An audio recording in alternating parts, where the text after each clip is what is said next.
Welcome back, children. Shall we move further? As we have started an extract in the form of a lesson, My Childhood, that is from the autobiography of Dr. APJ Abdul Kalam, named Wings of Fire, and we have already completed 3 paragraphs. First paragraph told us about he belonged to which family, which place. Then second, about his family background. He was one among many children. His mother Ashiyamma and father was Jainul Abdin. He had 2 cousins. One is Shamsuddin and another one is Jalaluddin. And Jalaluddin and Shamsuddin, like those 2 cousins, one of them used to give him the description in the form of stories about the World War II, and Shamsuddin had given him a chance to earn his own first wages as working as what? A paper boy. Is everybody clear? Shall we move further with 4th paragraph today? So I believe all of you are ready with your ebooks and also running notes. Please, let's go move ahead. It's page number 69, children, and 4th paragraph. So every child is born with some inherited characteristics into a specific socio-economic and emotional environment and trained in certain ways by figures and authority. So like you and I, like everybody as a child, might have born with some special quality. That is nothing but inherited characteristics, special qualities which are taken from our own ancestors. That could be grandfather or uncle or aunt or mama or dad, from anybody, inherited. We take the characteristics from the people around us, like it is kinship, the blood relationship, right, children? So into a specific socio-economic and emotional environment. It can be social, or it can be economical status, or it can be even emotional environment also. And trained in certain ways by figures of authority. Figures of authority is nothing but they train is like inherited, like whatever we have taken the characteristics from our own elders, like it can be discipline or obedience or being faithful to somebody or being polite to somebody. All these kinds of things, they're automatically taken as characteristics from our own elders. So that's what it means as figures of authority. I inherited honesty and self-discipline from my father. So now he's saying that what are the qualities he had taken it from his father. So what is the first quality, children? Please take it down. He inherited honesty, being honest. He had learned from his own father, and also self-discipline. So he had learned the most important and very valuable qualities too. What are they? One is being honest, that is honesty. Another one is discipline. These 2 are being learned from his father. And also he says that from my mother I inherited faith in goodness and deep kindness. So what did he learn from his mother? He learned from his mother to have faith in goodness. Like we all say, say good and see good, and automatically you will experience everything good around you.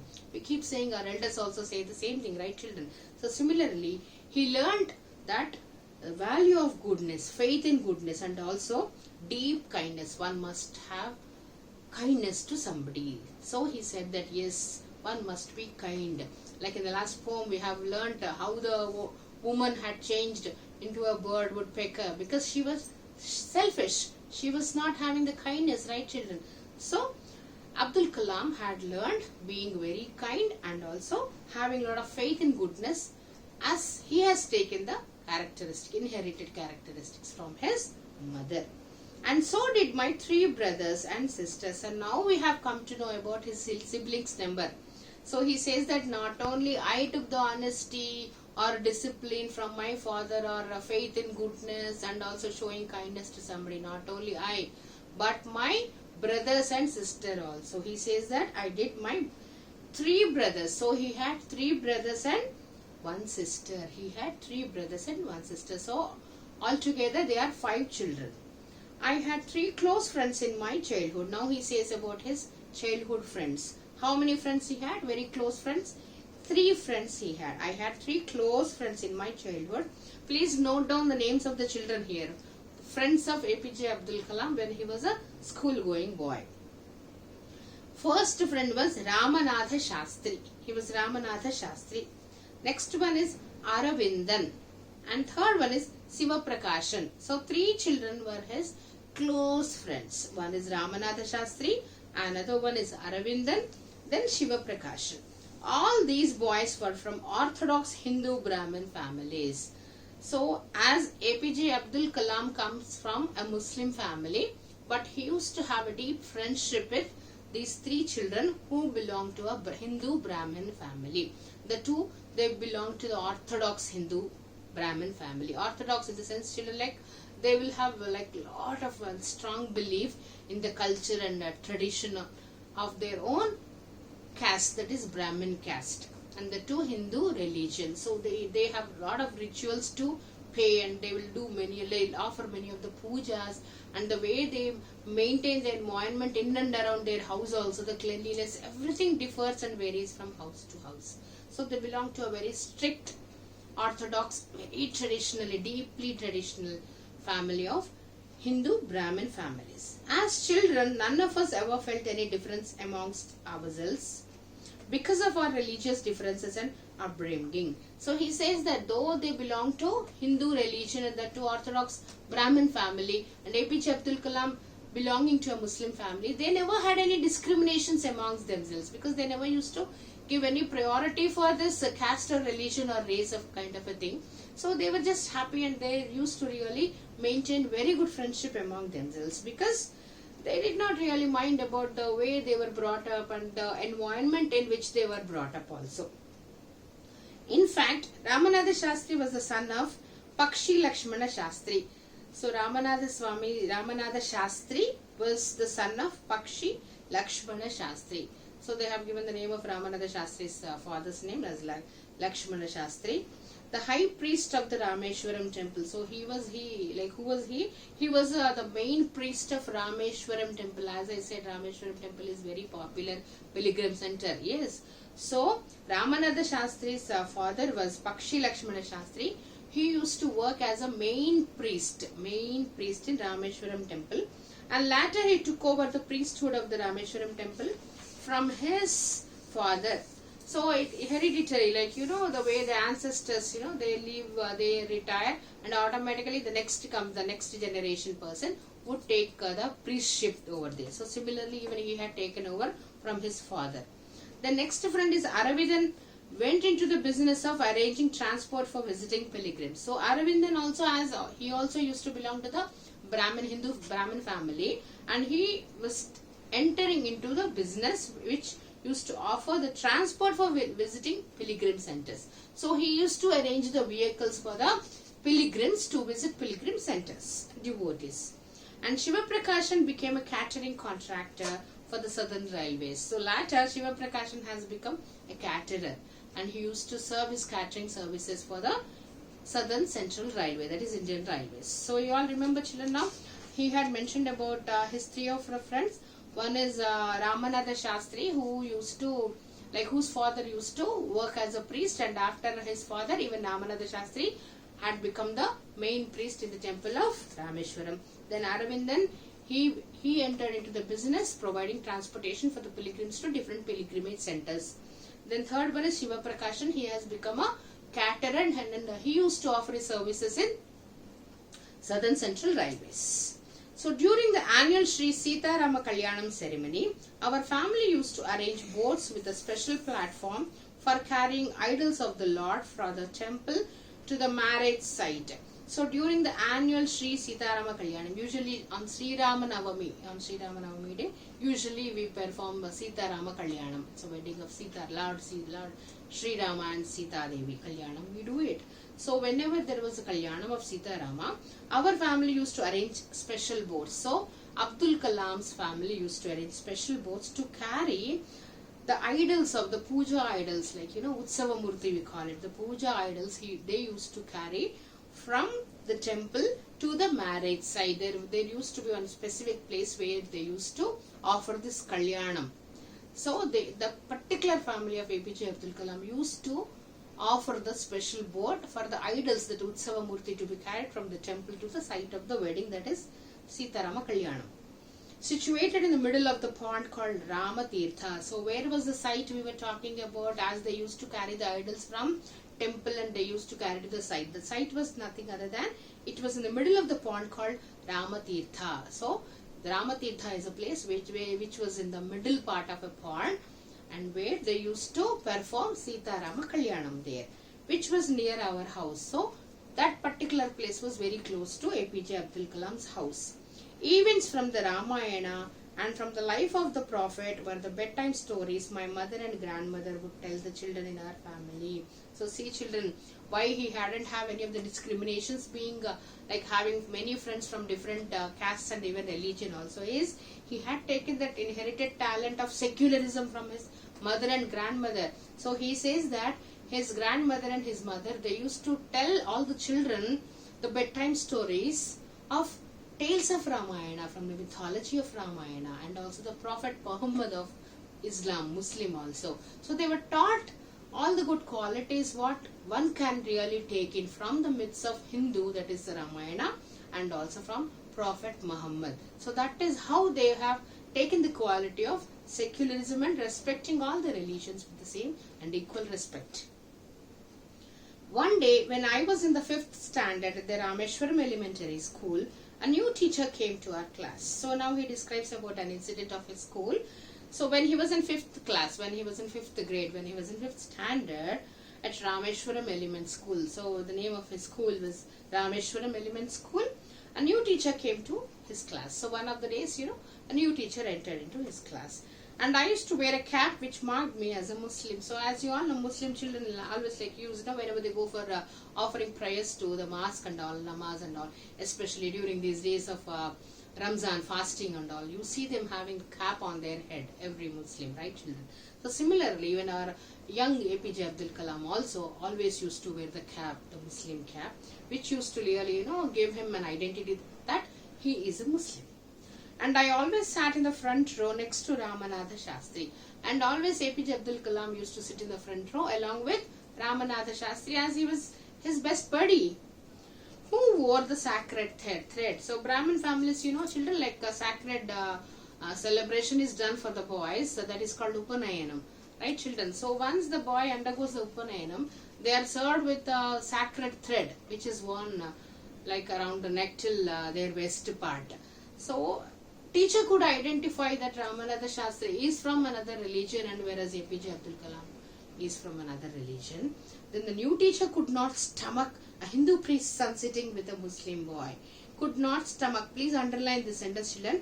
The new teacher could not stomach. Could not stomach is could not tolerate. He could not see that. He could not bear that one Muslim child sitting with a priest's son.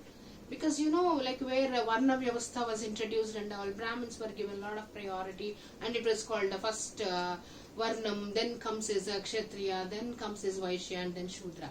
So maybe the teacher had all these feelings, and he could not really bear and he could not tolerate that APJ Abdul Kalam sitting with Ramanatha Shastri. And then what did he do? In accordance with our social ranking, as the new teacher saw it, I was asked to go and sit on the back bench. As I said, according to Varna Vyavastha, in those days of the society, like Brahmins were given a lot of priority and high respect in the society. Then he said that being a Muslim boy, how can you sit with Ramanatha Shastri, who belonged to the higher category of the Varna, higher category of the caste in the society? So you don't deserve to be seated in the first bench along with Ramanatha Shastri. So just go and sit in the last bench. Then he was forced. Who was forced? It was APJ Abdul Kalam who was forced to go and sit in the last bench. Then I felt very sad. Then APJ Abdul Kalam, these many years, they never had any discriminations, neither the children nor even the parents in the society. They never had these kind of differences also. But then a new teacher who entered in, he had created this. Then I felt very sad. And so did Ramanatha Shastri. So not only I, even Ramanatha Shastri, one of my close friends who was a Brahmin, also felt very bad. And he looked utterly downcast. Utterly downcast is nothing but very, very upset and very disappointed with the behavior, the way the teacher behaved. So Ramanatha Shastri also was very much upset as he asked APJ Abdul Kalam to move back to the last benches. As I shifted my seat in the last row, the image of him weeping when I shifted to the last row left a lasting impression on me.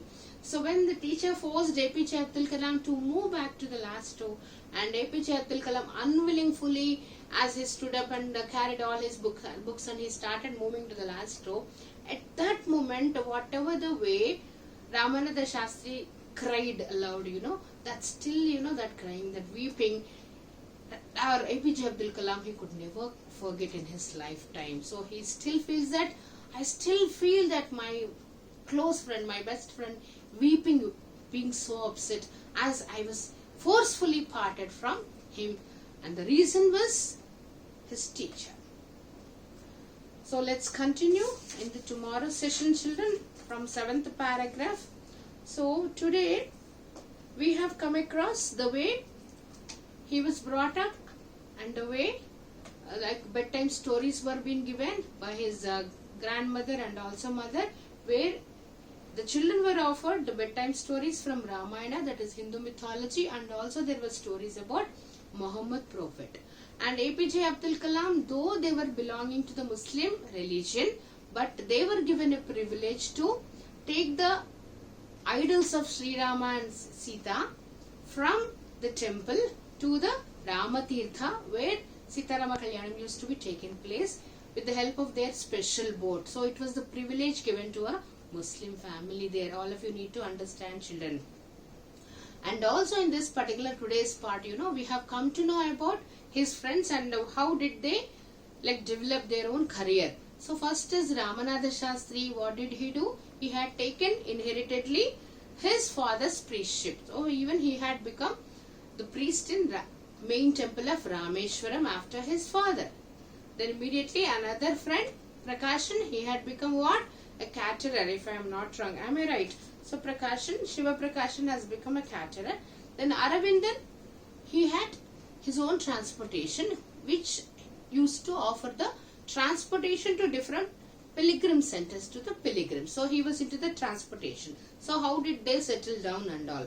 Then also he had described about one of the incidents in his own school when he was in 5th standard, 5th class, where he used to sit in the very front row with Ramanatha Shastri. So one fine day a new teacher came to their class, and as soon as the teacher could identify that APJ Abdul Kalam belongs to a Muslim family, because he could notice that cap on his head, which is nothing but an identity of a Muslim boy. Then similarly he could see the sacred thread of Ramanatha Shastri, which was been like a Upanayanam is done. So he was provided with, that is called a sacred thread. He was identified with. Then he felt, how come a Muslim boy sitting with a Hindu Brahmin?